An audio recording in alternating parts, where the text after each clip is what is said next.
I also have a master's degree in community organizing and social justice, but I've been working with plants and plant medicine and growing plants my entire life.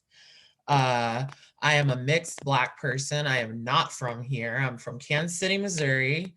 I've been here about 11 years. And I am a queer person. I am a disabled person. And so all of those things inform the work that I do. And most of my work is about ancestral reclamation for Black people, especially specifically, but all Black, brown, colonized people. Reclaiming our ancestral knowledge, ways, traditions through plants, reconnecting to nature and all the things that have been stolen from us via colonization. And I'll get into more of that in my presentation. And I think Rosie is with us now to introduce themselves. Oh, and my pronouns are she, her. Thanks, Shelagh. Hey, Rosie, how's it going?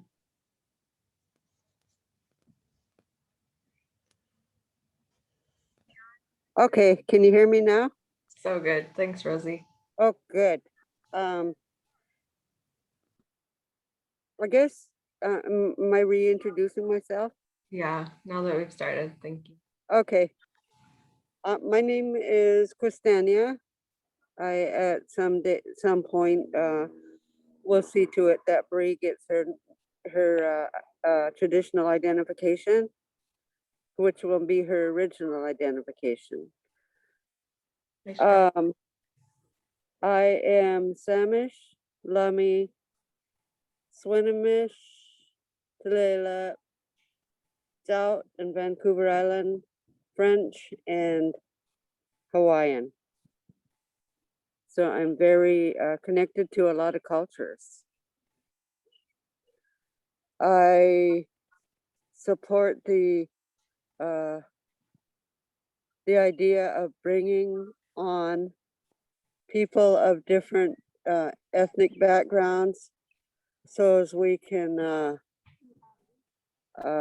compare some of our plants here that they may have in their homeland, so we can compare the teas.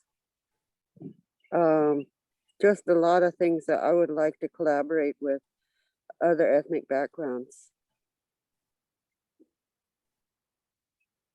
Thanks, Rosie. Rosie is also, oh, go ahead. Go ahead. I was just gonna tell everyone that you're on Guaymas Island right now, which is one Oh, yeah, I am. You can see the clouds behind me. We have a huge island events going on here. I hope the voices in the background are not annoying. I can move if there are, but it sounds good, Rosie.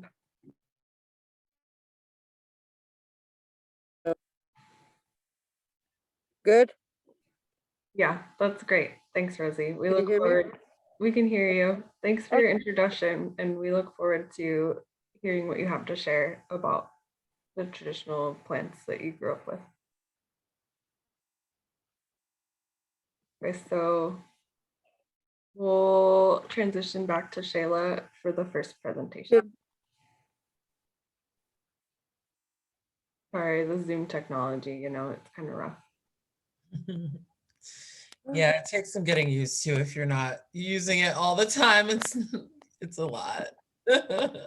So I have a class that I teach that's for everyone.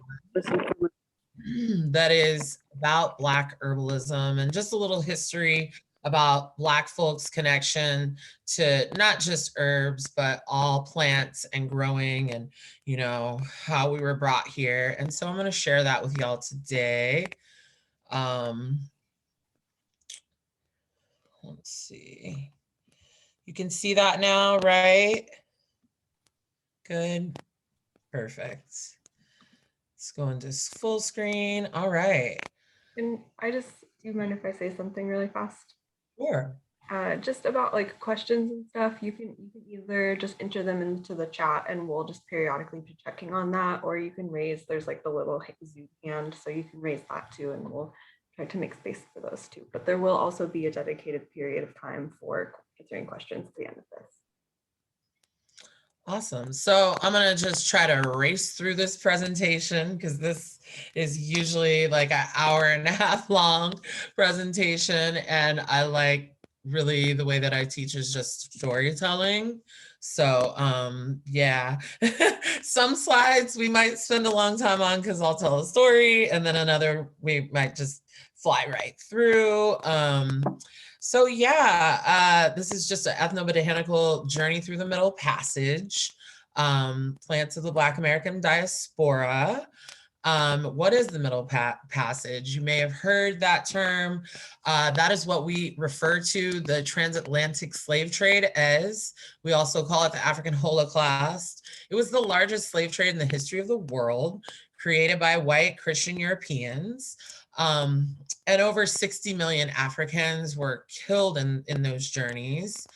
And the main reason that African people were brought here to Turtle Island, where all these people have been living for like hundreds of thousands of years already. When Europeans came here and found this area, they brought Africans here because of their incredible plant stewardship, and it's specifically their agricultural knowledge. When Europeans went to the African continent, they saw these incredible farms, rice paddies that African people were doing. And that is why they brought them here to work the land that they could not work on because they could not survive the conditions here. They were not adapted to the hot Southern and Caribbean. And when I say here, I don't just mean the United States. When I refer to Turtle Island, I refer to all the Americas and all the traditional people that were here, from Canada to the US, through Central America, through South America, and all of those islands. People were already living in all of those places before Europeans came. And this is the financial profit that came from this slave trade is the economic foundation of America. So, and I also would really just like to encourage you all to switch your dialogue from using the term slave to enslaved Africans, which is just a little more accurate, right? They were enslaved, right? It wasn't a choice. So I just feel like that gives them a little bit more agency.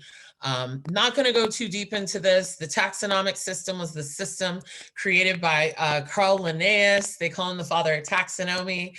And he made this system that really assumes that Indigenous people around the world didn't already have systems to categorize and talk about the plants that they have been using and stewarding since always. But, you know, there are things I do appreciate about the system, even though, you know, Linnaeus was a huge racist. It's nice to have a system that you can go anywhere in the world and recognize plants like in a family. So that's cool. But, you know, Indigenous people around the world were already doing that, right? Whenever we would travel around, find each other, oh, you have this plant. Oh, you have this plant. That looks similar to this. They're cousins. Oh, how do you use it? Oh, how do you, you know, obviously not my language, the language and slang that I'm using now. But so a lot of our practices have been stolen and co-opted and then repackaged and sold back, and not usually accessible to us. So a lot of these traditions that are Black in nature, that are all derived from African traditions, and then were this like mixture of the Africanness that the enslaved Africans brought here with them, and then the connections that we made with Indigenous folks all throughout Turtle Island, and then the Christianity that was being implemented upon us forcibly by the enslavers. What we did was create new types of ceremony and types of spiritual practices rooted in all of that, right? It was a way for us to preserve our traditions while saying, okay, we're practicing Christianity, but we still have like all of these African things within our traditions. We have hoodoo root work that is developed in the plantations, and the hoodoo, the root workers were our medicine people. They were our doctors. They were called secret doctors because enslaved people, unless you were like the one that worth the most, the person who was considered to be like worth the most, usually you didn't get to see a doctor if you were ill. So enslaved people had to doctor themselves. And then there's the Gullah Geechee, and I really want to bring special attention to them because they are still existing.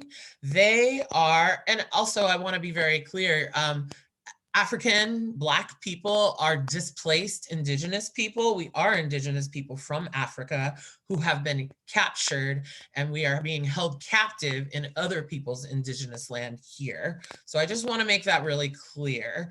But when I say Indigenous, speaking about Turtle Island, I am speaking about the people who have been here since always.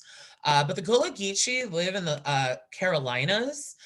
They're in the coasts of the North and South Carolina, and they're still the most African people today. Their traditions still exist from 400 years ago. And you're going to see some similar things down in like New Orleans with the Voodoo, which has been, completely, we'll get to that in the next slide, but we also have Santeria, Lukimi, Candomblé, and all of these really stem out of this Ifa from West Africa. And it, like I said, it's a combination of things that we have traded and learned with Indigenous people here, and then kind of put within this Christian system that we were forced upon. So I want to also bring some mention to voodoo. A lot of people, when you hear voodoo, you think negatively, but that's the Hollywood version. It's a West African religious practice from the Fan and Ewe tribes of Dahomey, which is presently Benin. You still see a lot of Udan happening in New Orleans and Haiti. So this infuses our African spiritual beliefs with Catholicism. And really our Vonam practitioners were the doctors, they were the healers, they're the root workers, they're the ones working with all the plants, working with the spirit world, all of these things. That association of voodoo with, Satanism and zombies and all of these negative things is a racist construct. It has there's nothing in voodoo like that, okay? That was created by Hollywood to sell movies. Voodoo dolls were actually used as a focus power to help enrich lives of practitioners in the areas of prosperity, love, health, protection, and other positive influence. They were not used to harm people. That is a lie, okay? There is no founding in that whatsoever. So I just want to make that really clear. These are our traditional spiritual and medical practices. Again, these are the Gullah Geechee. These folks are living. These are the protectors of those islands, and developers are encroaching upon those islands, and they've been stewarding this land for 400 years. And a lot of it's being taken, but they have really strong oral traditions.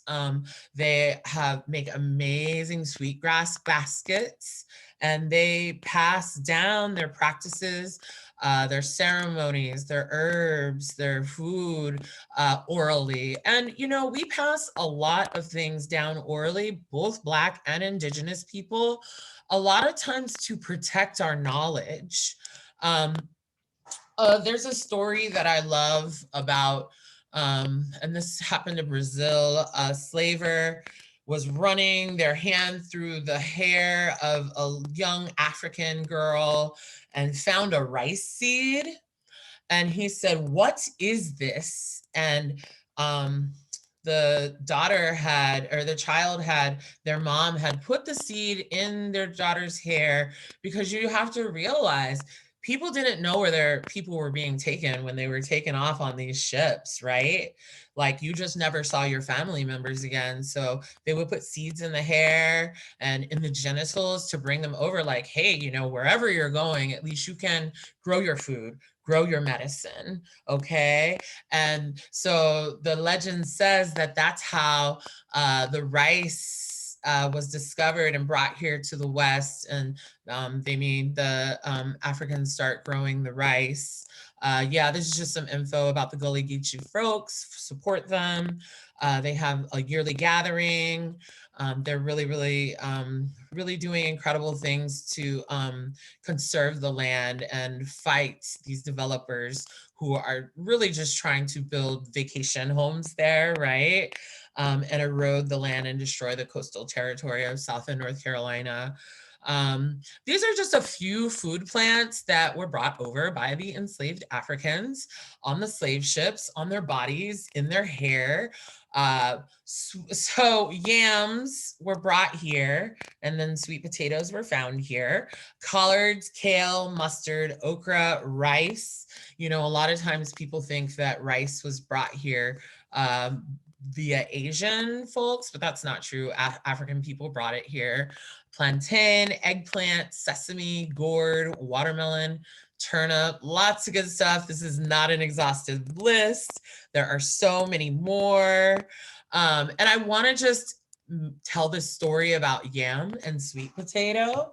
So in the US, yam and sweet potato is used interchangeably, but they're two completely different plants. They are a staple food in many African, Asian, and indigenous places around the world. But this confusion of yam and sweet potato is a legacy of slavery. So the Igbo, indigenous people of West Africa, revere the yam as the king of crops. They have a festival every year for the yam and give offering to ancestors and spirits. But now today, so when the Africans got here, they found sweet potatoes growing, and they said, oh, these are similar to the yam. We should totally use them in our traditional African dishes. And the yams were what they ate on the way over here. An estimated 100,000 yams were required to sustain a ship bringing over 500 enslaved people. And that meant they each got just 200 yams per person. For these journeys could take 3 or 4 months. Okay, these were not our boats of today. So quick thing about yams diascoria, not only is it a food, it's also a medicine used in Asia and Africa by traditional peoples for thousands of years. It has some hormonal properties, but it's the starchy, dry, bland flavor, right? If you are looking on the right and like, my candied yams, they never look like that, right? Yeah, these are native to both Asia and Africa, not the Americas. And it's really, really interesting that Percy Julian, one of my knowledge idols, a Black man who isolated the progesterone from soy from the Diascoria many years later in the 1930s. I always thought that was just really poignant because this is a traditional plant for African people. So for him, hundreds of years later, a Black man who was very abused, and they tried so hard to not allow him to do his work, and he ended up making a discovery that's changed the world in this traditional plant of African people. I think it's pretty cool. So now we have the sweet potatoes. And they're actually in the Convolvulaceae family, which is the morning glory family. They're not actually related to potatoes. They look similar, but these are traditional food and medicine plants of people here in the Americas, of traditional peoples here. So when African people got here, they saw these and were like, okay, well, we'll try to use them. And they also interchanged a lot of knowledge with the indigenous people, and the indigenous people were like, hey, this is how we use our yams. But the USDA actually requires that all sweet potatoes be labeled as yams. So it's really confusing. You're really not going to find a yam in a regular grocery store. You usually have to go to an ethnic market, like an African or an Asian market. If you want to find these, the yam, a true yam, you're not going to find that at Safeway. Everything, it's going to say yam, but it's a sweet potato. So that's confusing, I know, but it's law. You have to label them as both. And yeah, our food, when we talk about soul food, when we talk about Southern food, who was cooking all the food on the plantations?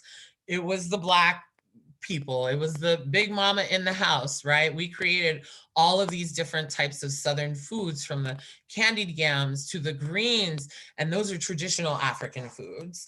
And we would mix whatever greens we found, from collard, mustard, beet, turnip, radish greens. We used all of them in the greens, right? You always hear about collard greens, but I didn't grow up that way. My Black family, we use all the greens, and I grew up in a family where we grew a lot of plants that we ate.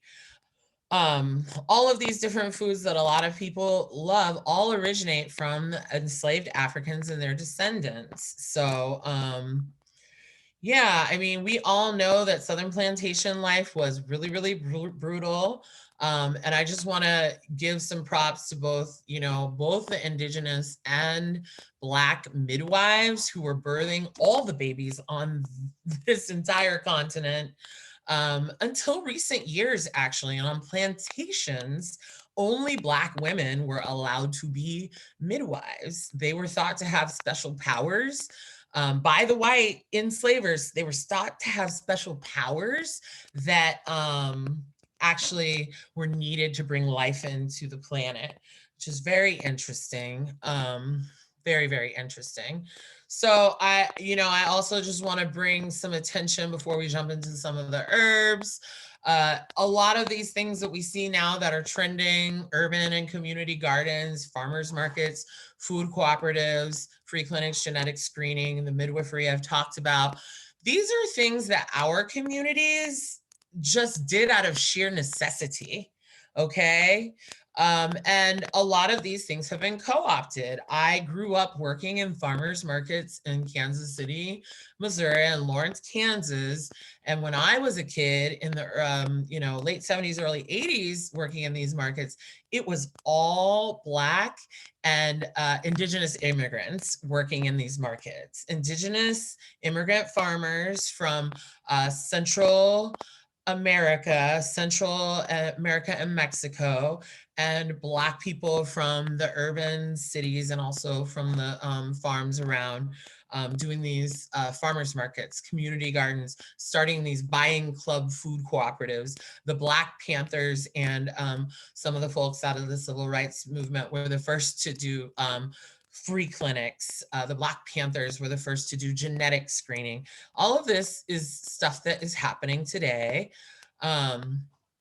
So this is a big list. This is a list that some of these plants are indigenous to Africa, and then some of them are from here. These are all plants that were extremely important in plantation survival for enslaved Africans.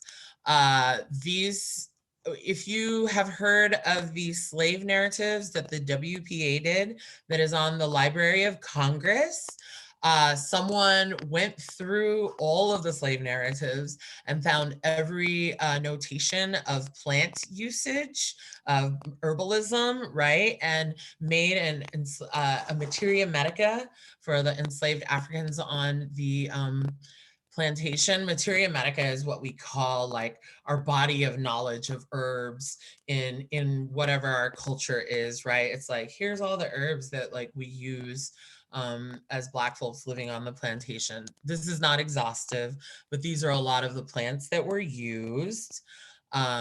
We all know bay leaf. This was a really, really important one. We call it the Black people's sage, as it's used in like some similar ways that indigenous people will use white sage for cleansing, protection. ceremonially, both physically and spiritually, but it was also used medicinally because it has these anti-inflammatory and antibacterial properties. So we used it for colds, congestions, food, teas, cooking, poultices. Yeah, this was a very, what was I'm looking at someone's question. You can take notes. Yeah, I don't send my PowerPoints out, but yeah, you're welcome to take notes. And I believe we're recording, right? Yeah, so I'm sure that will be somewhere where you can watch. Sassafras. This is another one that we use quite heavily. I don't know if y'all are familiar with the sassafras tree, but it smells really lovely and it is a strong medicine. The slave doctors relied on it for venereal disease, pain, fever, hypertension, rheumatism, gallstones, any kind of sinus issues, malaria. One of the enslaved women from the slave narratives recalled using the sassafras root. She said she would gather the herbs that in the woods, like sassafras root, cameweeds, and then gathered leaves off peach trees and made a syrup for chills, fevers, and malaria. I'm not sure what that peach tree is. I haven't figured that one out. I've been trying to do some research and I haven't figured it out. They also use chamomile, which is something we're all very familiar with. We actually I taught some herbal medicine making this morning on a farm over in South Park to some youth, and we made chamomile glycerite. It's very relaxing. It's also really good for digestive stuff. You've probably had chamomile tea, sleepy time tea, right? This one was huge in plantation life. This was one of the main medicines because it grows so prolifically. If you've ever grown chamomile, you know that it just takes off and grows everywhere. But I really like chamomile and using it for people who have like some anxiety related digestive issues. It's really good when you have kind of that connection of digestion, like upset stomach related to like anxiety. It works really well. And we would mix it with sage for a lot of different things, and not the white sage, the common sage that's green. There's a bunch of different types of sages.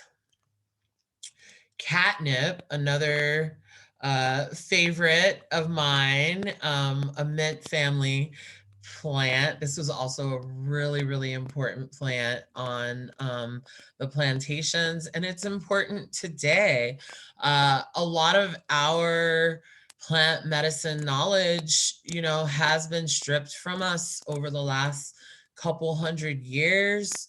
When many of us left the South due to the extremely violent, brutal conditions that we were enduring. We were being lynched. We were being kept from being able to buy land. We were building incredible towns and neighborhoods like in Tulsa, Greenwood, and they were being bombed and burned down by white community members.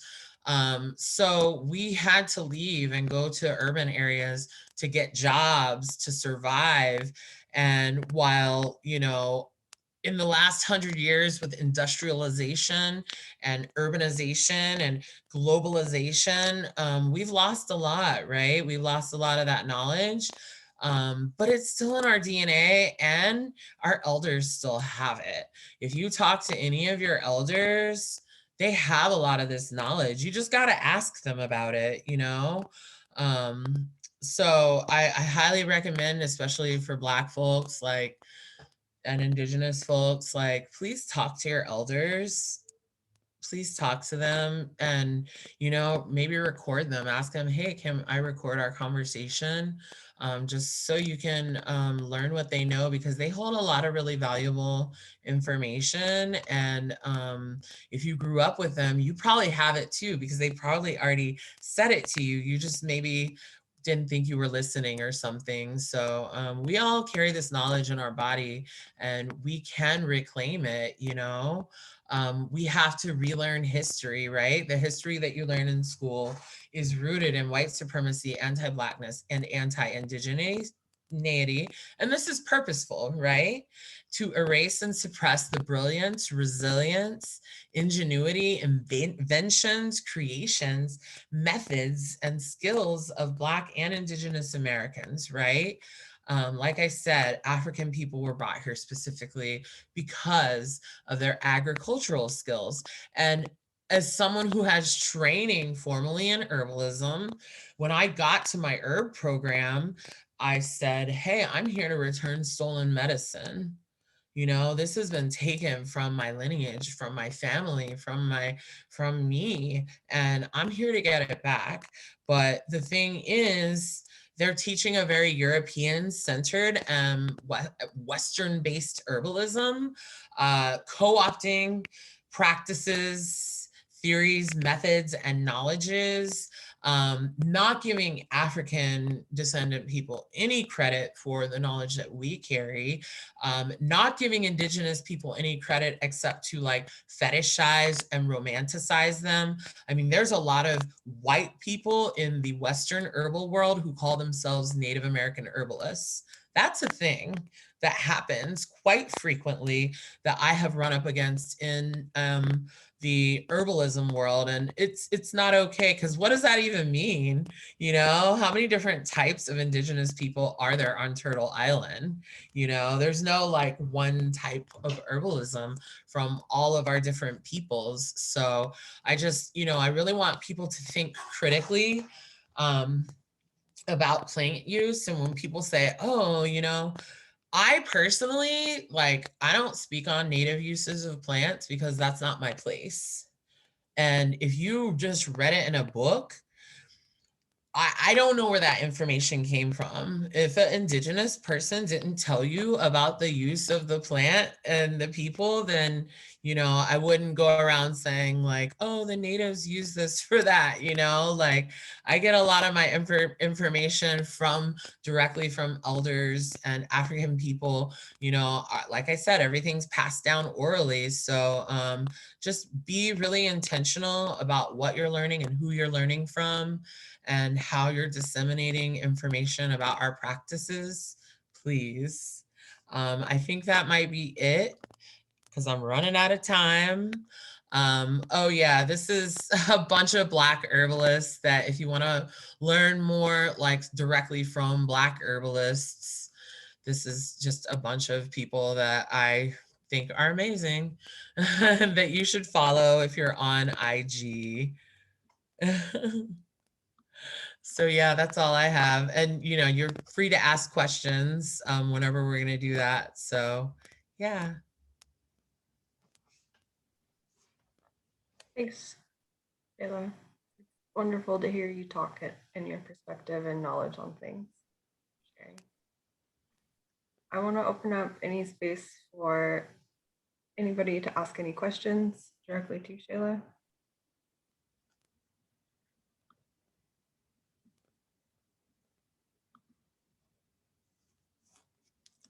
You can also talk too, unless if you want. I like it, you know, I like to be interactive, or you can type, or if you don't have questions, that's cool too.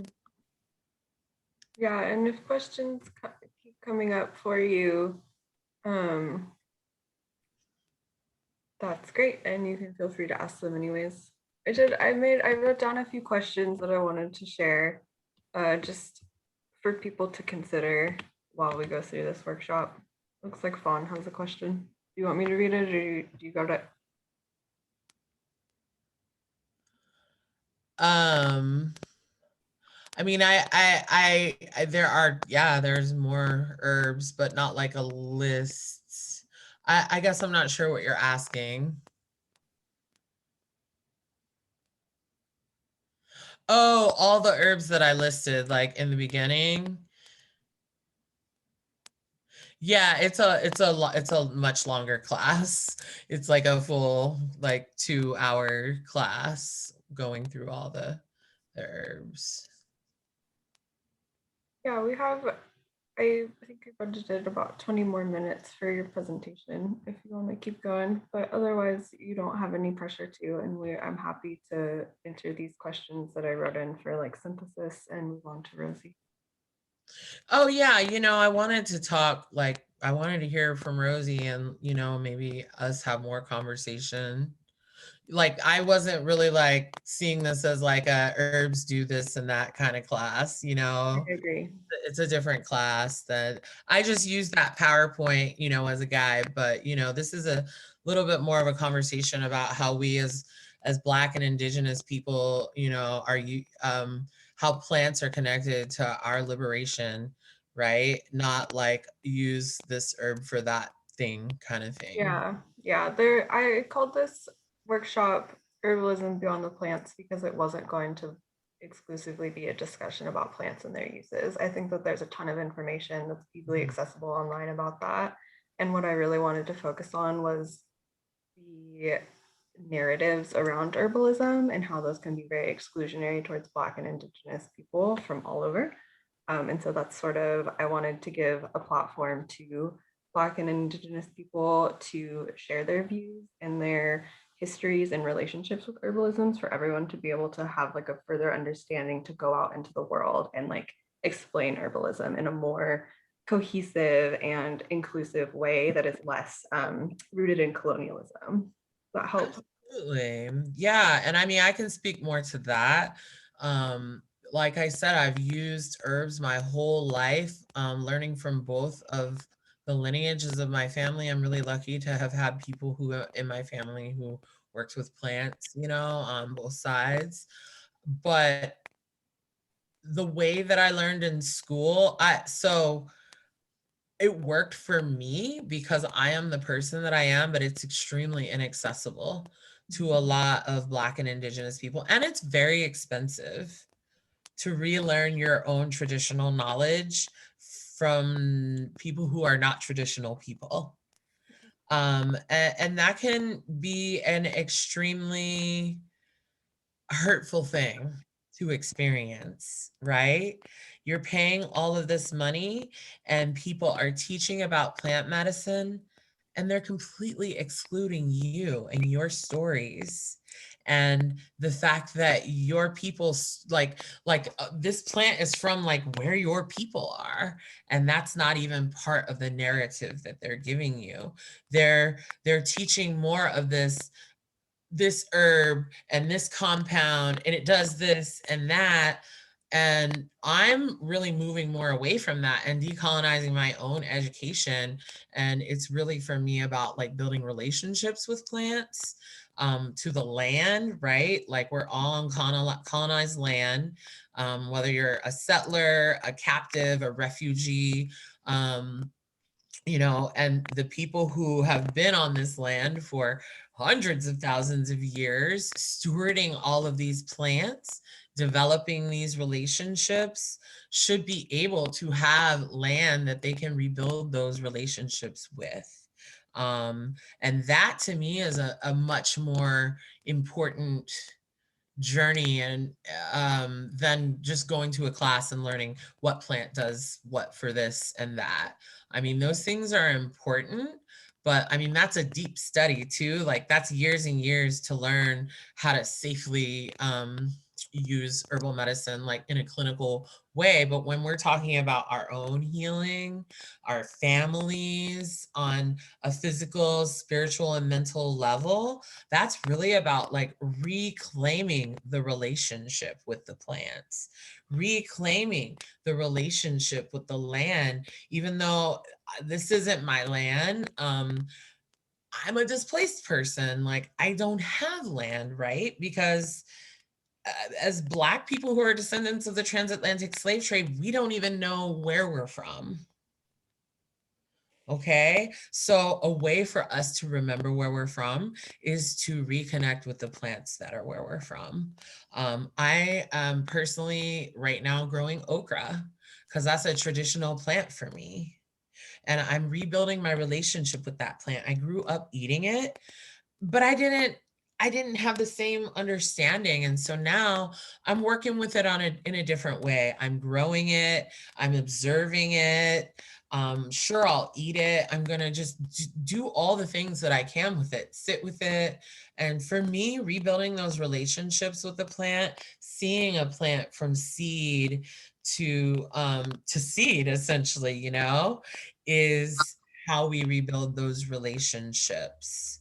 Oh, I see another. If I was to share plants native to where we are. I can talk on this one just a little bit. You should definitely go first, but I mean, you're from here, so I think that, yeah. I mean, for me, I would first be like, what do you mean by native? That's my first question. totally. Yeah, and I think that this question is an example of the work that is being done here and needs to be done about just like the cultural narrative for our collective, like societal narrative is colonized. And so doing this work about, you need to decolonize your relationship to native plants, right? Because even just calling them native plants is kind of weird, I think, even though they're from here, right? I don't know exactly how to phrase that. I feel what you mean, but I don't know. I don't know if I know how to verbalize that either, but I feel exactly what you mean. Like, yeah. Thanks, Shelagh. And I think that this is an interesting question to just like take a moment to comment on, that this is not just like your typical herbalism class. And because of that, especially if you have predominantly white ancestry, you might feel kind of uncomfortable. And that being present through that is part of the work that you're doing to help move along and decolonize this narrative around plants. So take whatever time you need for yourself, get a glass of water, a cup of tea, take a step back. But thank you for being here and participating. And so I could just also add to that. Uncomfortability is what it takes. Uncomfortability is nothing compared to the genocide that we've been experiencing for hundreds of years. And to build strong, healthy, resilient communities and relationships, you have to have uncomfortable conversations. Yes, so for sure. Especially on the, we're just like very much in the midst of the heels of the Kamloops incident right now. So it's just like, that's uncomfortable. It is more uncomfortable to have my family members found in a mass grave. Not that there's any like ranking of uncomfortability, like we all have that, but the side effects of ignoring your uncomfortable feelings are very tragic for people who are not in this like privileged group at the top. Okay. Anyways, I am going to put a few questions into the chat that are just like my attempts to help us like synthesize and facilitate understand our own narratives around plants and how maybe like the structures of colonialism are still intact around our ideas of herbalism. And so those are just to like think on. And I think maybe if there's any more questions for Shelagh, go ahead and you're feel free to ask those continuously. And then maybe it's time to go to Rosie soon. But Shelagh, if you have anything else to say, go for it. Yeah, I mean, I love your questions because they're so connected to the work that I'm doing, like within myself.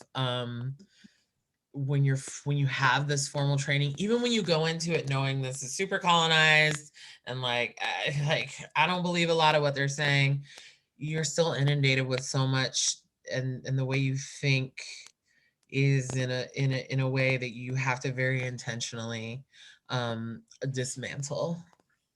And it has to be very intentional, and it has to be continuous.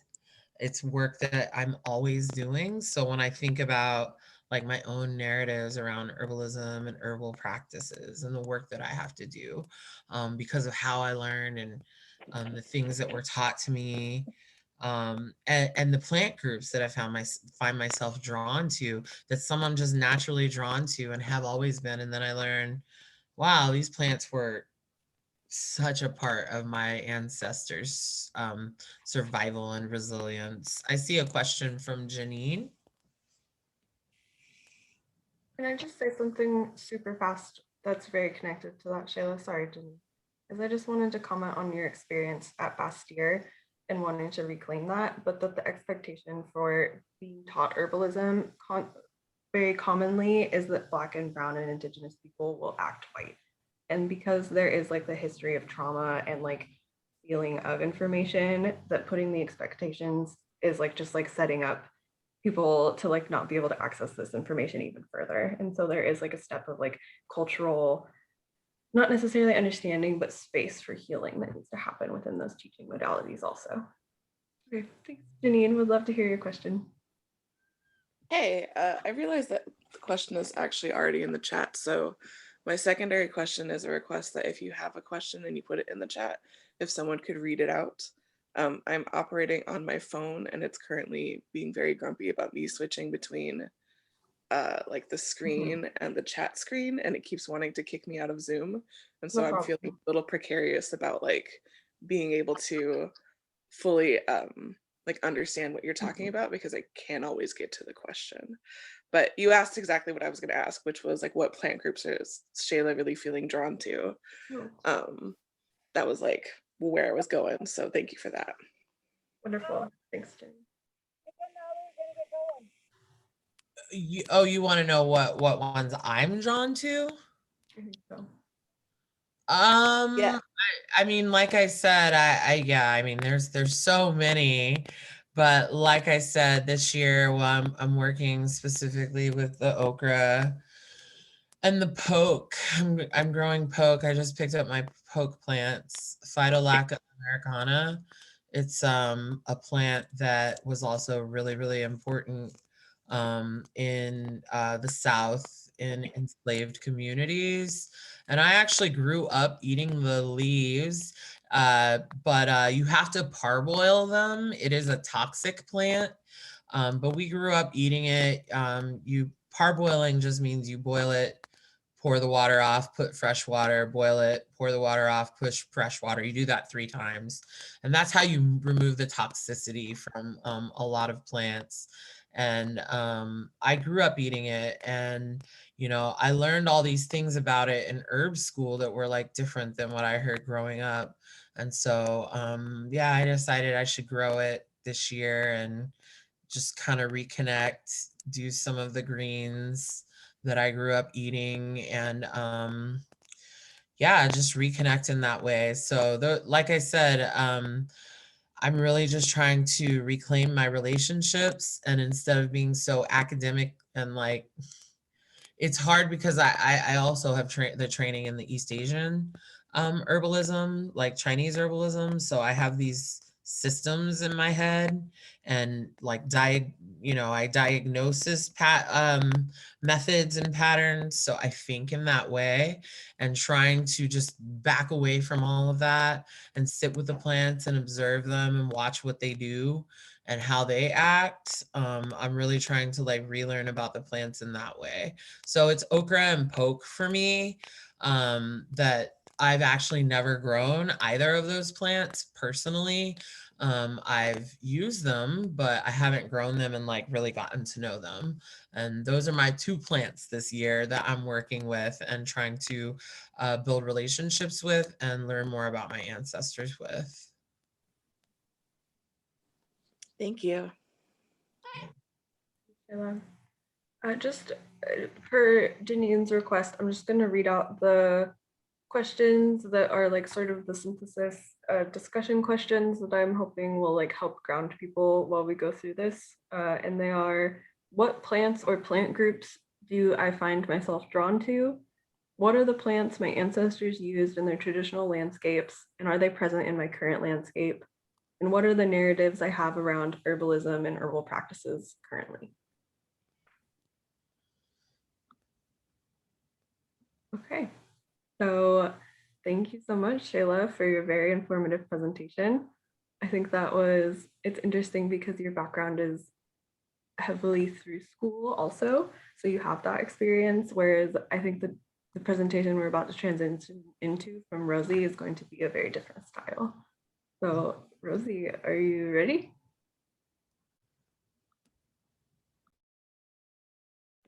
Okay, I'm ready. Okay, I spotlight you so everyone can see you. This is Rosie Cayou. Thank you. Sorry about the mask thing. We're in a, oh, I got it upside down anyway. My name is Rosie Cayou. I am the aunt of Brie Castilleja, who's hosting this presentations. I would like to start with a song. If anybody's, you know, up for listening to a song. What do you think, Brie? I think that sounds great and exactly how we start most things. So, hold on.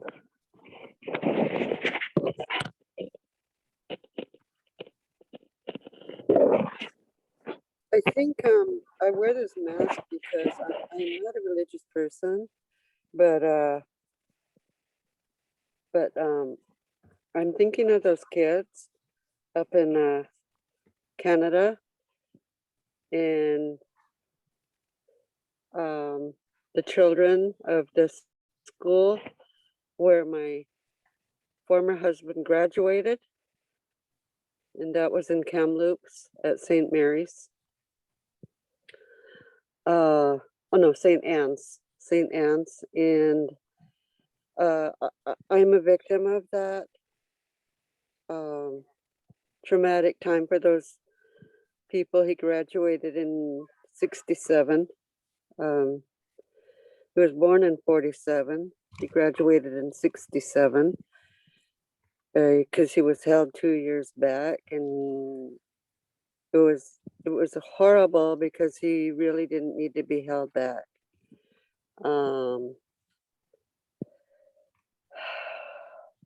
I and my children are victims of the trauma. I physically, emotionally, the kids emotionally from seeing what mom had to go through with a dad that was victimized.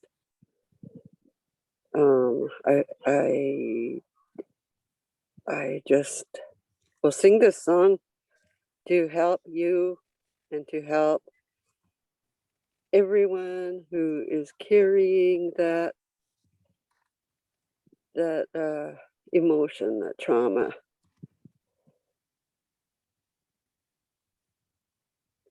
This is the Coast Salish healing song, comfort song. Ready, Brie? I'm ready. I'm going to do my best to sing along with you. It's over Zoom, so it might be wonderful.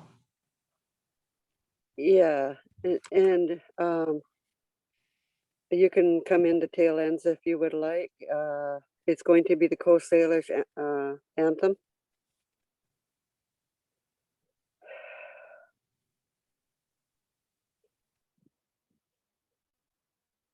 And this year's also going to be a recognition to the families of the children that were found in the families before and the families today.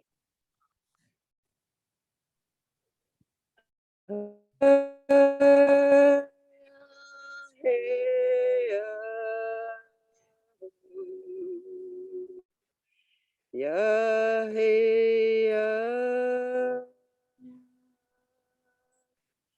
yeah, hey, oh, yeah, hey, yeah, hey, hey, hey, oh, yeah, hey, yeah, hey, oh, yeah, hey, yeah, hey, oh, yeah, hey, Ya hey ya hey ya hey oh. The story behind today's song, the message behind today's song is, I am so tired. I would like to go home. I am halfway home. I feel much better. And then the end of the song is, I am home. I shall dance. And that's where today's 215 are getting a closure, along with the ones that haven't been counted yet. They're finding closure today. Second part is, I am halfway home. I feel so much better. Are you still with me, Bree? Still here, Rosie.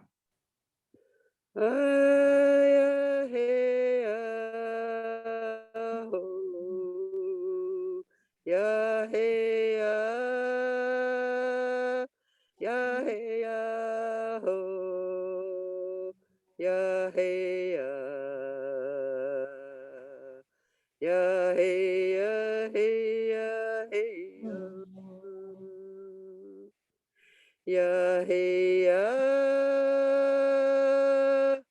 ya hey ya ho, ya hey ya,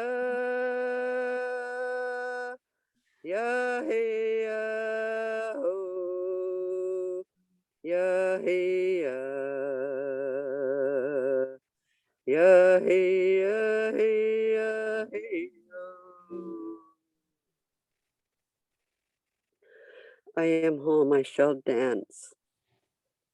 Oh yeah, yeah, oh,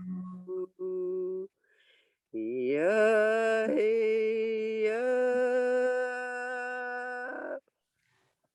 yeah, yeah, oh, yeah, yeah, yeah, hey, yo. Now that's the way we have to take care of those children. We have to invite them home, wherever they want to call home, so they can come and dance. They are coming home to their ancestors. That door opened for them. Their spirits are lifted from the torment they went through, and they are going home. That's what we have to pray for today. We feel bad. We have a big responsibility when we wonder, what can we do? We're trying to take on that responsibility. We have a big responsibility, because what we can do is sing prayer songs for them, send them prayer messages. We also have an herb for grief, don't we?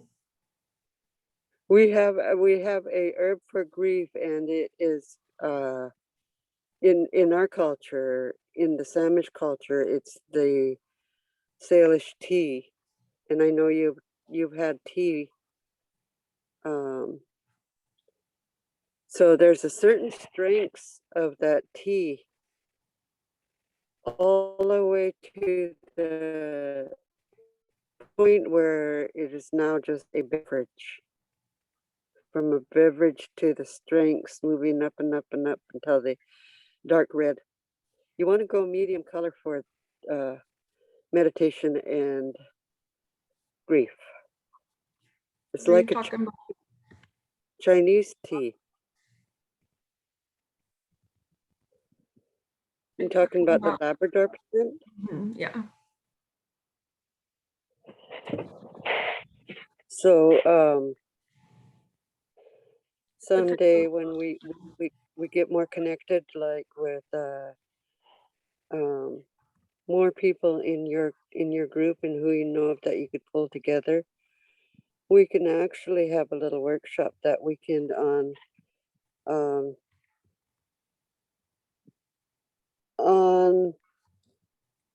ethnic group plants. I know my neighbor, I don't know if you met her, I don't think so, but she's Chinese, and her and I are always we're always comparing what we used our plants for, and she gets it right away when I mention it. And she was raised in a city. She wasn't raised with the plants that I have been reintroduced to with her. What do you call it? With her definition of what they used it as. Now I heard some concern about what do we mean by native?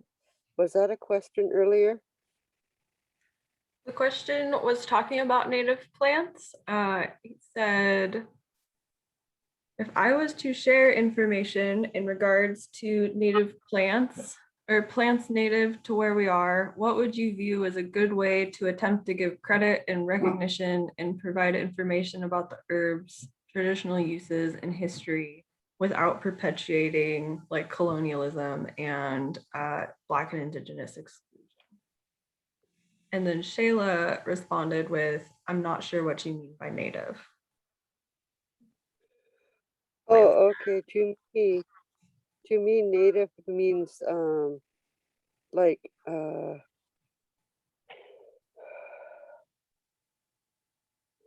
this is the only ground that it's native to. This is not grown here, it's native here. Indigenous. That's what that means to me. I often wonder if we brought plants home from Kenya or from China or from wherever, if that would be noted as an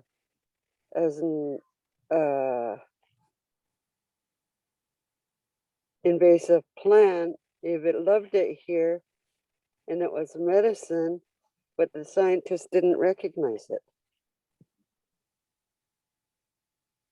That's always been a concern of mine because it wasn't native here.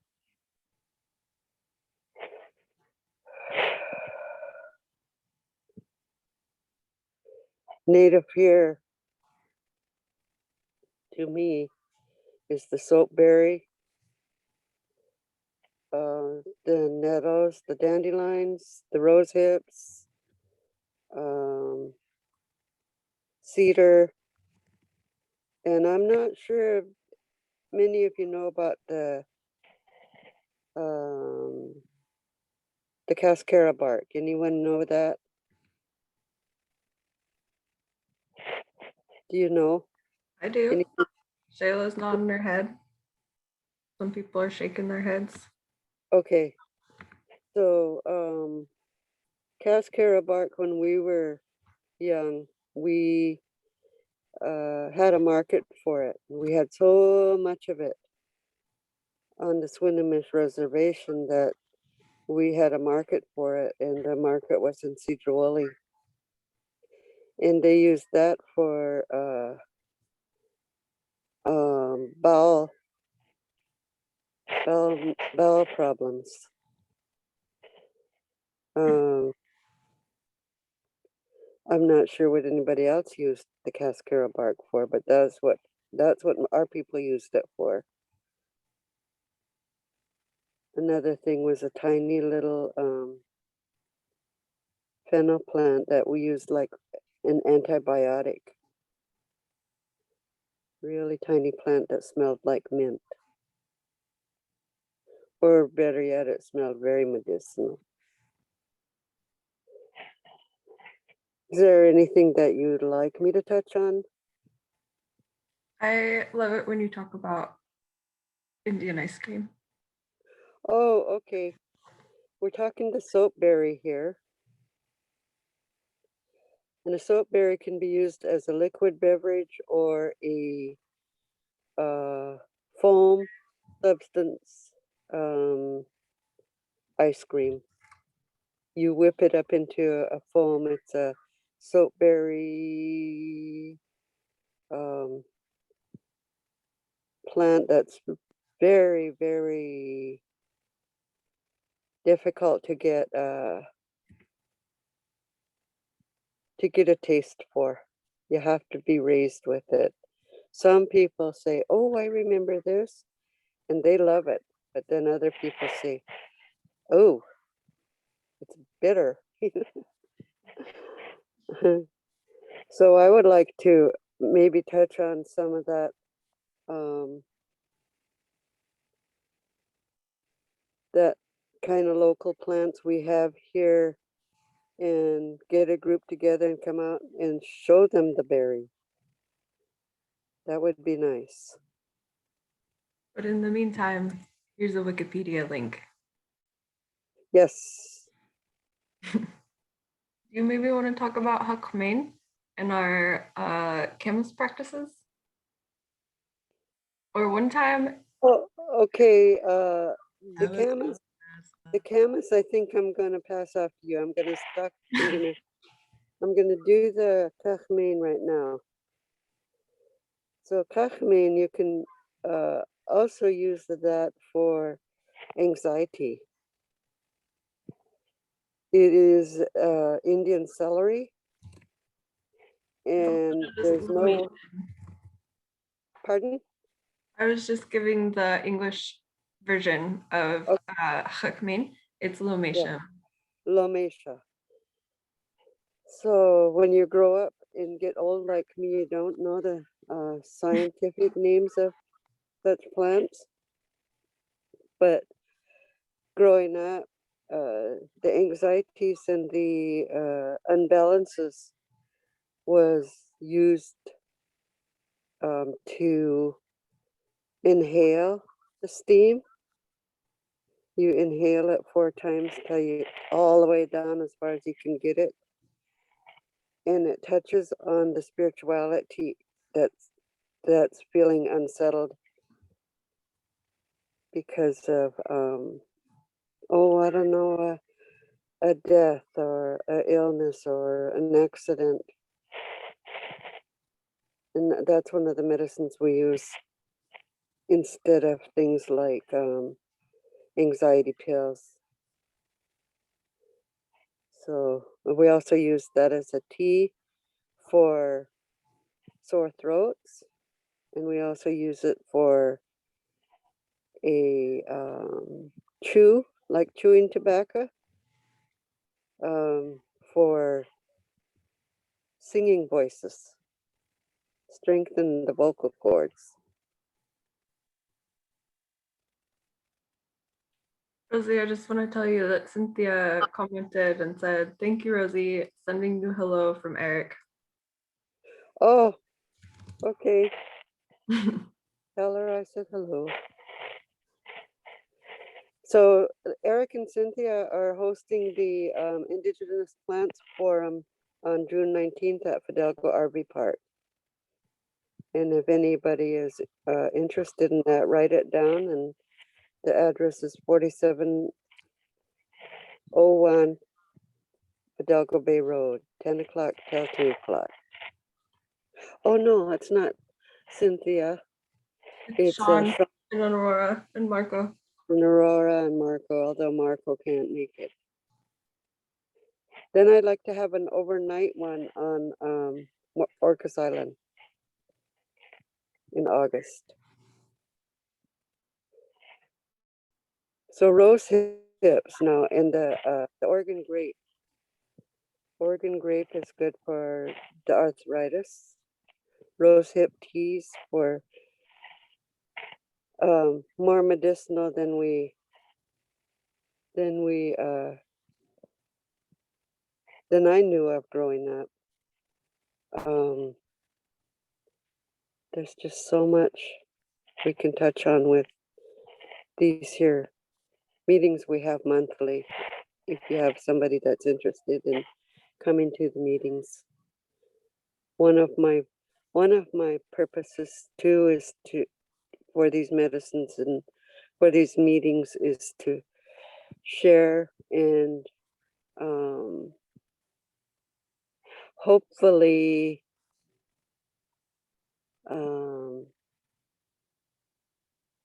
get more medicines for the fur babies. How many own fur babies? I know you got fur uncles and aunties, don't you? Yeah, Bree? I've got lots of fur aunties, that's for sure. I've also got my own fur baby though. Oh yes, and your fur baby goes out and eats grass. Sometimes, yeah. And then When she- you get her to a place where she can walk or he can walk, they eat grass. That is for the for calming and for their tummy. And there's more out here that. Let me start why I'm concerned about the fur animals is because I'm on Guimas Island and Bree, why don't you go in with what we raised on Guimas Island? So Rosie and I are both part of the Samish tribe, and it is the traditional territory of the San Juan Islands. And we had an island, it's now called Guaymas Island, and it was called that because it meant dog island. And the woolly dogs, they're just like these kind of like small to medium-sized dogs that were grown for their like luxurious soft fur. And so they just had like big old packs and herds of them on this island and took care of them. And I think it was traditionally the ladies that took care of the dogs, right? Yes.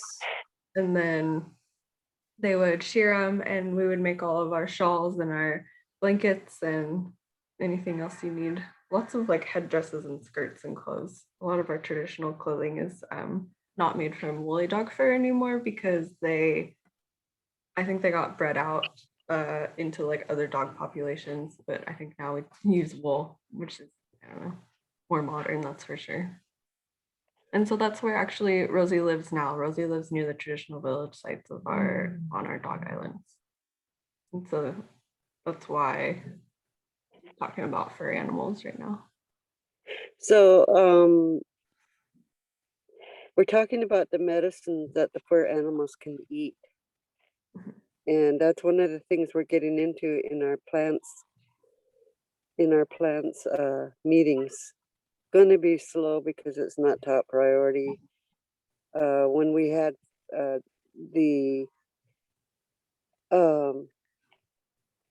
dogs on this island, the Ishkabai, they were fed very, very well.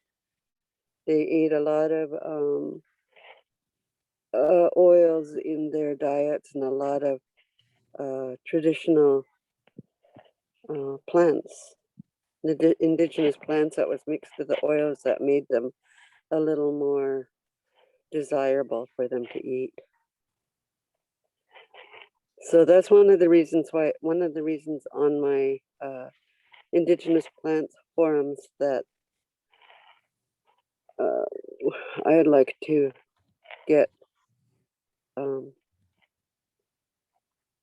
people to know about is plants being good for their fur babies. Okay, now going back to indigenous plants.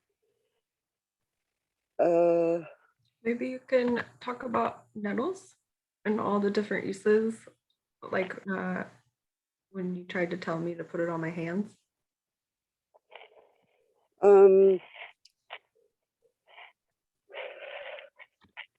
nettles was such a delicate plant, mostly because you have to be careful how you process it. We made a lot of nettle tea. We made a lot of nettle oils that went on salmon for cooking. Like nowadays they braise your turkey and everything with oils, and we use the nettle. We mix the nettles, the oil, sometimes seal oil, sometimes when we had a seal, and sometimes herring oil, sardine oil, and mix the berries, the oil, and the nettle, and braise the salmon with it.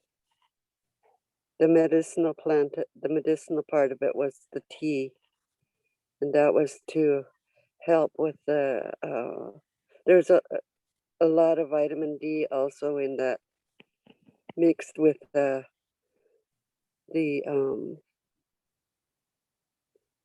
oils. So I don't remember the part about the hand. You want to reiterate that? Yeah, it might not have been you, it might have been Leslie, but I've had elders tell me, because nettles we know are very nutritious and have like a really high mineral content, and they're like, so they're super good for us. But also traditionally, or people would take them and like put it on their joints that were suffering from arthritis, or just like any sort of like issues with like your joints and stuff. You're supposed to just like take it and whack it, and I've heard stories about natives, like the original like OG elders would just pick nettles with no gloves or anything in their hands. They just liked it and would encourage that. My grandma taught me how to pick nettles without gloves. We didn't have gloves when we were kids. Yeah. Why I say really delicate. I mean, you go all the way down to the bottom as you can, and that's when it stops stinging. The nettle plant also, it's not only medicinal, but the fibers are used after it's mature to create cordage. And a lot of the nettles, in Rosie, if this is wrong, let me know, but that the nettle cordage was used for our reef nets. And so all the salmon that was caught was with reef nets made of nettles. It was, and you had to make these reef nets every year. Our old people did. They didn't have modern day material to make the nets they make today. So each village was responsible for like 40 feet long nettle cordage, and they had to do that every year because the salt water would deteriorate the cordage. It was used with so many, it had so many purposes. Yeah. You know, Rosie, I feel like no plant presentation is complete without talking about the uses of cedar and how that our tribe uses that for everything, and the way that the old big houses were built. We had long houses, and we had plank houses. We didn't have teepees. We didn't have the buckskin homes. We had cedar homes. Some of them hundreds of feet long and hundreds of feet wide, and several different families in one home. And the cedar was the main tree for that. And there were other indigenous trees that were used for the beams and whatnot. because cedar would dry. When it would dry, it was it checked a lot, so they put a lot of other hard wood. They used a lot of madrona for their poles and posts and whatnot. The cedar was our clothing. You made capes, dresses, formal shoes. Our natives in the Coast Salish didn't have use for shoes, our ancestors. If they did, it was always made of cedar or other cordages were used in this making of the cedar, like the thread from the nettle. Our baskets for gathering were made with cedar. Our baskets for cooking was made for cedar. And if you want to touch on that cooking basket and how we used it, would you do that, Bree? Yeah, I don't know that much about a cooking basket. I know that we use the cedar planks to cover for like pit ovens. Oh, yes. Yes, the cedar planks were used for pit ovens after a huge bonfire. And then there was the rocks, big rocks that lined the pit ovens, and then the cedar was used not only to keep the steam in, but to cook on top of it, so that you could put your salmon fillets right on top of the planks, or you can put them on a cedar or Wood. ocean spray sticks and stick it in beside the fire. Yeah. Okay, I'll talk about the basket that you cook in. People want to know, how do we cook in a cedar root and nettle cordage baskets, weaved, and cedar weaved baskets. Your huge stones are made so hot. The baskets are made so tight, and they're probably the size of a half a 5-gallon bucket, and they're woven so tight that they're water soluble. They can hold water. And then you make a big, huge bonfire. You are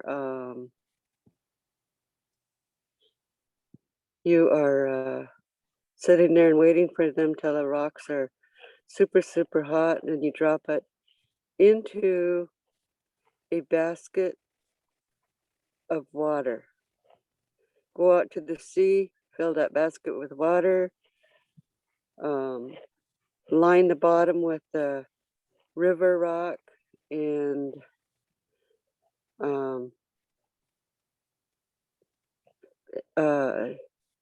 take your rocks and you drop it in the basket. And after a while, it's so hot it's boiling. You just keep trading out the rocks while you're cooking, whether it be the salmon, whether you're cooking salmon or some kind of duck or some kind of venison or crab or clams. It's all cooked in a basket. So cool. And, what's that? That's just really cool. Thank you for sharing. Yeah, Question. we can't forget our hats. We make all our hats from cedar too, in our drum frames. I have a question about the salmon and that you would cook in the baskets. Are there any leaves, any plants, leaves that you would ever wrap the salmon in? No, not unless you're burying that in the pit Mm, underground. And that Then was you for- would use skunk cabbage leaves. Okay. I did that with the pit style with a person from a local tribe about 10 years ago, and they Uh-huh. used skunk cabbage and wrapped the salmon and yeah, put it in the pit. Yeah, Cool. It Yeah. was doesn't smell very good, but it works like Reynolds wrap. yeah. Better for you than Reynolds wrap. Yeah, it is. Rosie, do you have any other stories about skunk cabbage? That's one of my favorite plants.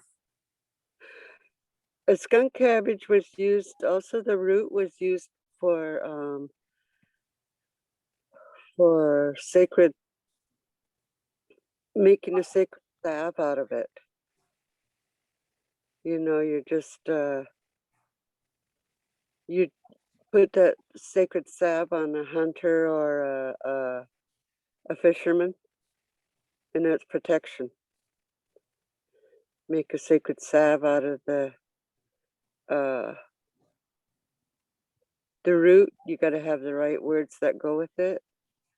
I wished I would have learned from Grandma, but we could still use the root. But the words that go with that root are gone forever. Some of that would have been that kind of medicine would be like, say I wanted to help Trump, but I knew he was wrong. I shouldn't even go there, but say I wanted to help Biden, but I knew he was wrong, one or the other. So I would go in with my sacred words and my sacred salve, and I'd put some on his elbows, on his temples, and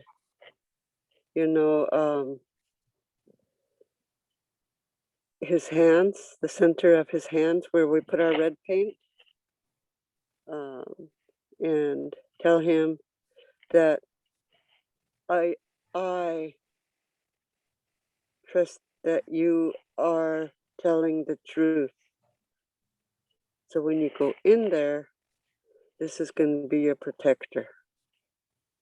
So we use that for like a truth serum too. If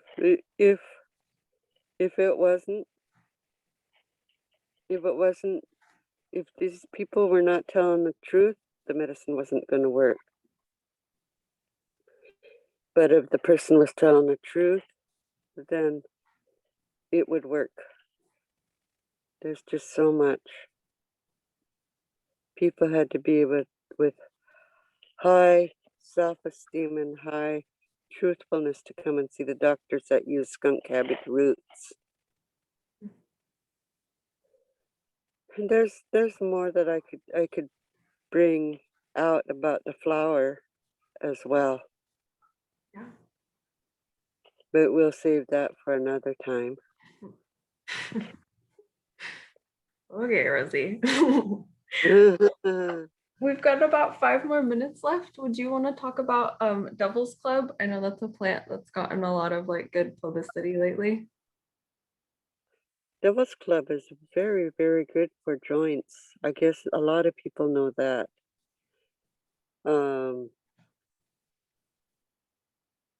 It's also good. You can make Devil's Club tea as well for soaking your feet, like Epsom salts. My feet are very, very special to me. When I see some people come out of the pedicure, I say, "Ooh, those women had no right going in there." But I took care of my feet all my life with Devil's Club or alder bark foot soak,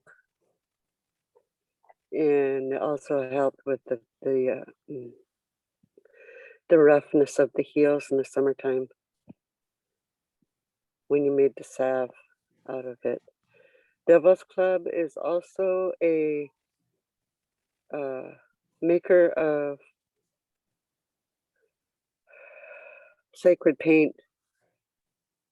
You burn it till it's charcoal, and then you mix it with the cream until it makes a black paint. You've seen the black paint that guys use on their The face. canoe journey. Yeah. That's what it's made from. And the red paint is either made from clay or cedar bark that's been in the, you know, a downed cedar bark that has really red meat in it, or Hawaiian clay, or clay from New Mexico or Mexico. Those are sacred paints. And I know, Rosie, we use that tumus, is that red clay, and we use it when we're on the Yeah, longhouse red- floor. That's red. Yes. And do you want to talk about what we mean by protection when you use that? Oh, okay. Protection for when, say you're going to get on a canoe and somebody's wishing you, well, I hope they sink out there, or something like that. Or I don't like her. She's, you know, just throwing you bad juju. I heard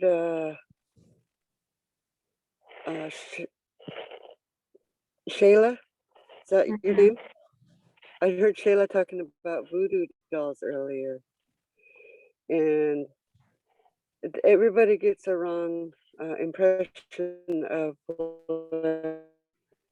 what Indian doctor is and what medicine man is. And so my partner, Bree's Uncle Bill, he's a medicine man. And the things that he makes from paint, and he's from the red paint, and the things that he would put on a person for protection would be the red paint, to keep them from any harm, to keep them from any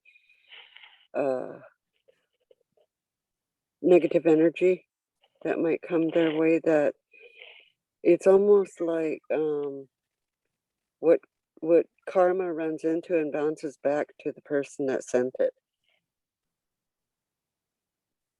So sometimes some people are strong enough to use the negative energies to send some harm, and the protection is that red paint.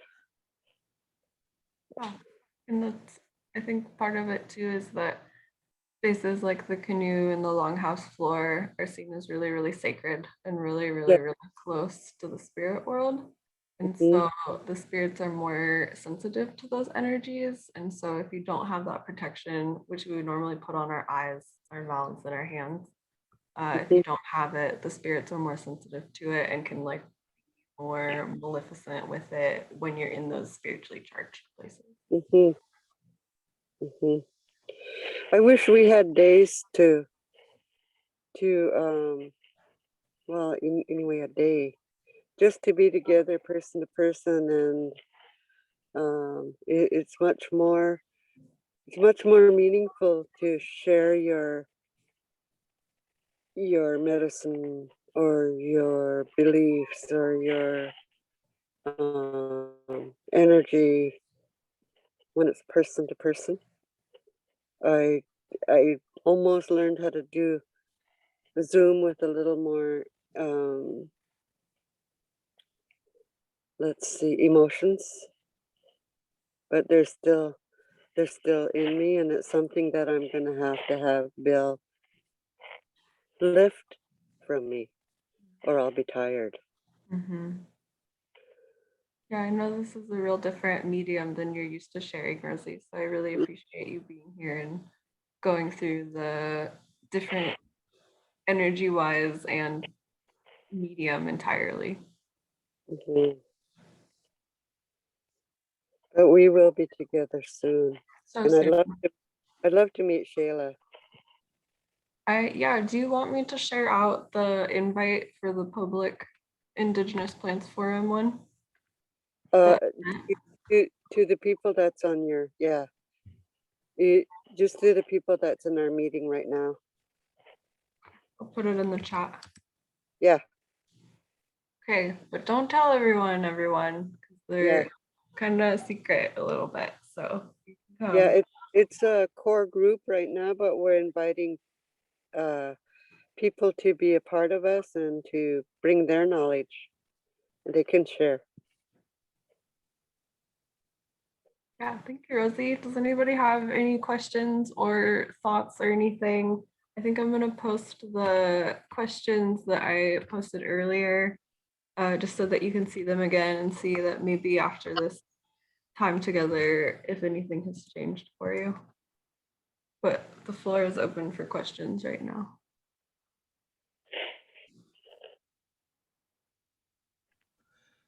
I just have a question about the gathering. Is that a regular thing or a one-off? Because June 19th is a big holiday for us Black Yeah. folk. That's Juneteenth, so we have a lot going on. But I would love to join. We meet every month. Oh, it's a monthly. Yeah, they're based off Lopez Island though, so it's a little bit north for us, but I would be happy to carpool or something. And Erica Bell, oh, go I ahead. think Rosie.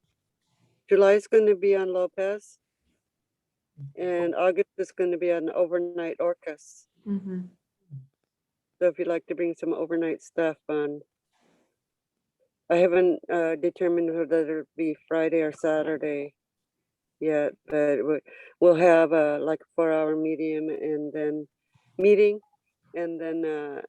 peoples can go out and explore Mount Constitution or just get acquainted with the island. Yeah. Yeah.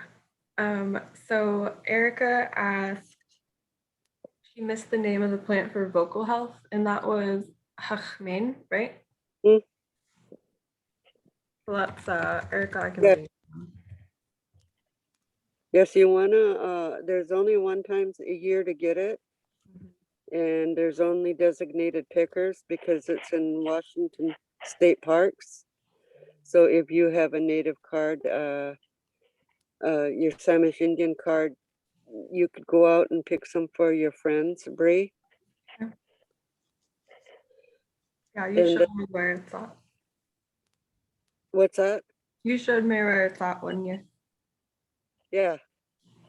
And then it's the end of August, and we'll stick together and try to we'll stick real close and try to be out there at the same time. Sounds good. So Carrie said, I love nettles and eat in spring and then the seeds all year. Very strengthening. Thank you so much. And if there are no other questions, I just want to wrap it up with a poem from Echo Hawk about those kids that were found. I know that that's real heavy, and it's real heavy for our communities. So thanks everyone for like bearing witness to that and just I like being have one present. question. Go for it. Yeah. I wanted to ask about, I might have missed it because my connection cut out for a little bit, but I wanted to ask about camas and horsetail. Those are the two that I was really listening for, and I'm sorry if I missed them, and if I did, that's okay, and I'll just watch the recording. No, I don't think we really covered them. So the camas, we have some growing right here on our property on Guimas Island, but predominantly grow out on the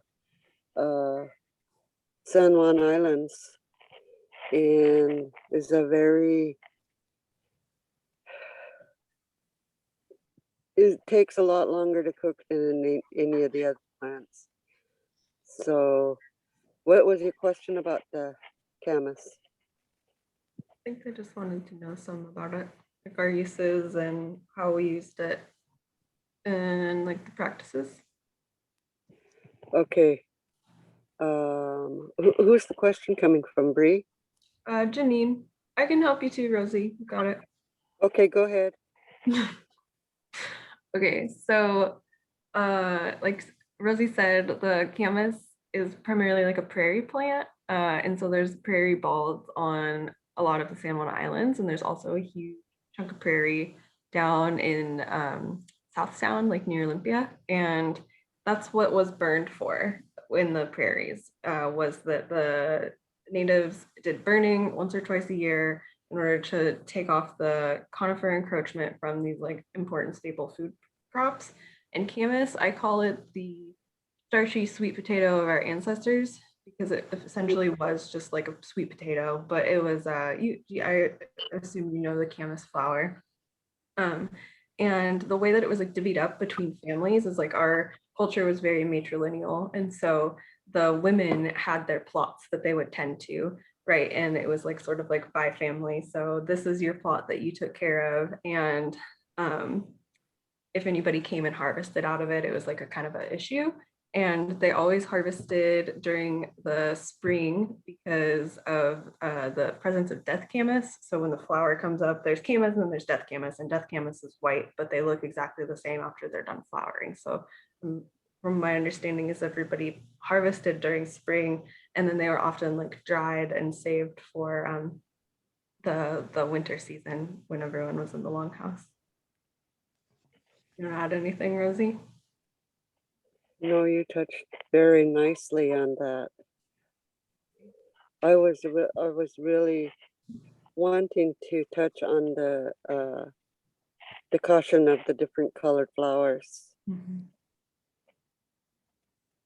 But as Rosie said, it does take forever to cook. You have to put it in like a big pit oven for like a couple days. And if you eat it before it's done, it tastes terrible and gives you horrible gas. Yeah, I'm a witness to that. And that's TMI from me.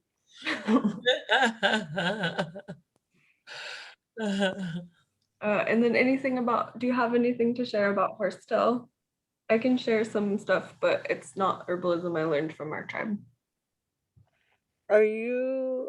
I have two different horsetail visions right now. And the horsetail I'm talking about are about 8 to 15 feet long. Is that the ones you're talking about? Are you talking about cattails? No. No, I can. Talking about horsetails that when you break them in the center, they have a liquid. Yeah, they're kind of like a tube in the middle, and they come Yeah. off segments, and they have like really long, spindly things coming off the center. Oh yeah. Yeah. But you know, those the only thing that we used of that was the water. We went along bringing it and gathering water, and Graham would find a place to put it in the dark corner of the room for the medicine. That's another thing that's good for the fur babies. So I don't know scientifically if there was a food or a medicinal use for it, but we just used the liquid part of it. The plants are high in silica, so they're good for your hair and your nails and your skin growth if you use it internally. Or if you want it for your hair, you can just soak a horsetail in apple cider vinegar and use it as a hair rinse because the silica deposits on it and makes your hair look beautiful. I remember Grandpa dipping his fingers in that water when he was braiding my hair. Oh, that's so interesting. And like Yeah. a perfect tie-in. Yep. Yeah, they also they're like the oldest plant. Evolutionarily. They're they're prehistoric, and they have like a higher chromosome count than any plant. They have all these like they're like their genetics haven't changed for like millions of years.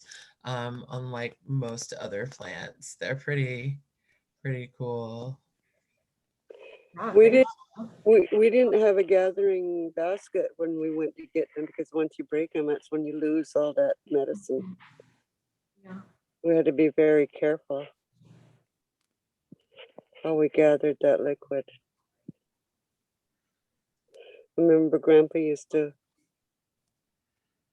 before he started on our hair, he mixed some kind of oil with it. Hmm. Didn't make me smelly though, so it couldn't have been herring oil.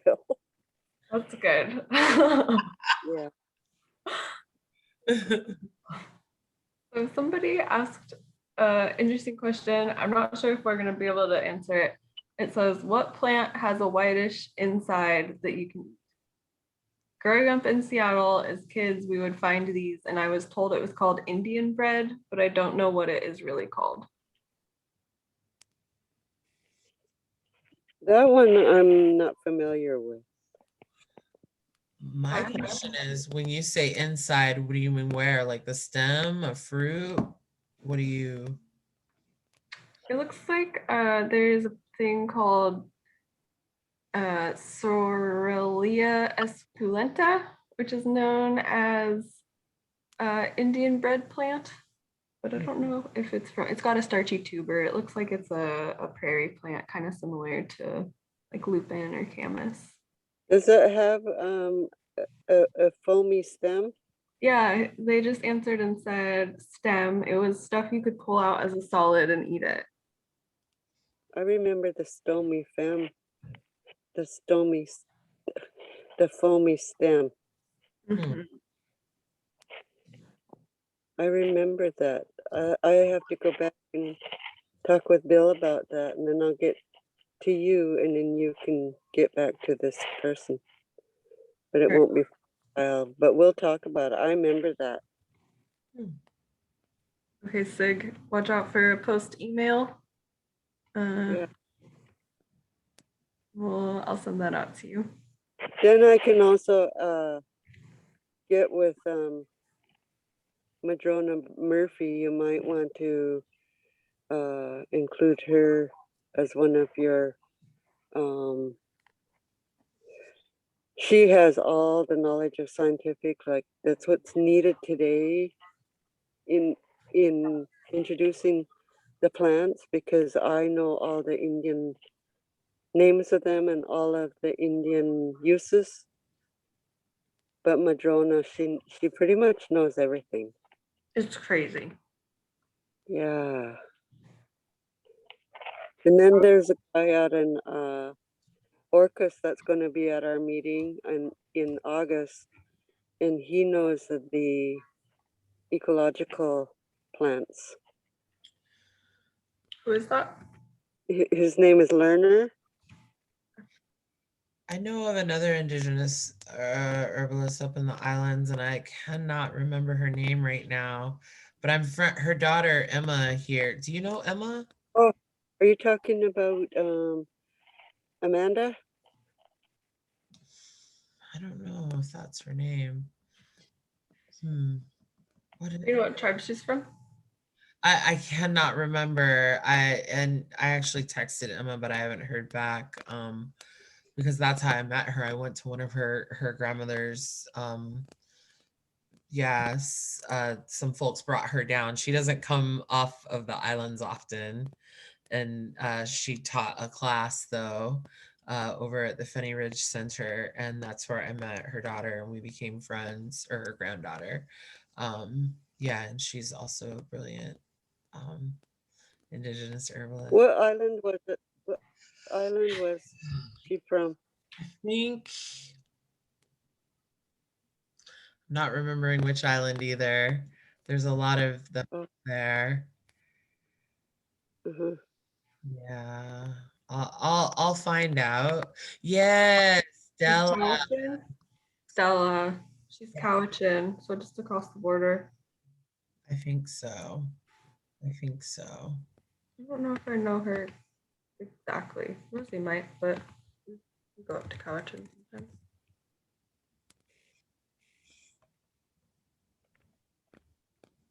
Are there any more questions?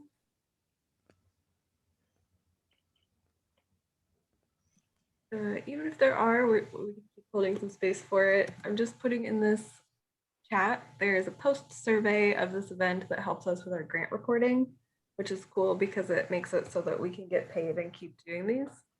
So if you can fill that out, that would be excellent and super appreciative. Yeah. So I'll just hold a couple moments for any more questions that might come up.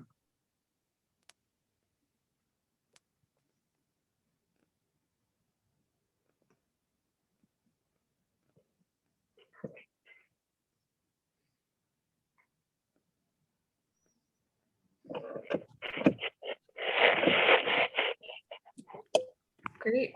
Well, thank you, everyone. And if you don't mind holding on, I just want to read this poem just because we started with a conversation about the children. They found 215 children underneath a residential school in BC that our family has been to. And so it's just really, really close for our Coast Salish community, especially the ones further up north, because the US border didn't exist before. And so those are very much our family. And so this, Colleen Echohawk, her first name's Colleen, right? No, it's Abigail, her sister. Oh, okay. Abigail is works for Seattle Indian Health Board. Cool. She's a researcher there, yeah. So she wrote this poem and it goes, when they buried the children, what they didn't know, they were lovingly embraced by the land. Held and cradled in a mother's heart, the trees wept for them. With the wind, they sang mourning songs their mothers didn't know to sing. Bending branches to touch the earth around them, the Creator cried for them, the tears falling like rain. Mother Earth held them until they could be found. Now our voices sing the morning songs with the trees, the wind, light sacred fire, ensure they are never forgotten as we sing justice. We don't know if justice is going to happen, but we know that we get to take these children's spirits back into the communities that they came from. And that's like the work that our communities are doing right now. And so it's not just a news cycle. And just thank you for everyone for like listening to our thoughts and our song as we try to heal from this discovery that is not a discovery for our community, but having it in the news cycle and all at once is just. So thank you, everyone, and please fill out that survey if you can. Thank you. Thank you. Thank you so much, Rosie. It was a pleasure meeting you. And I'll follow up with the presenters. That was Sheila that said that. Sorry, Shayla.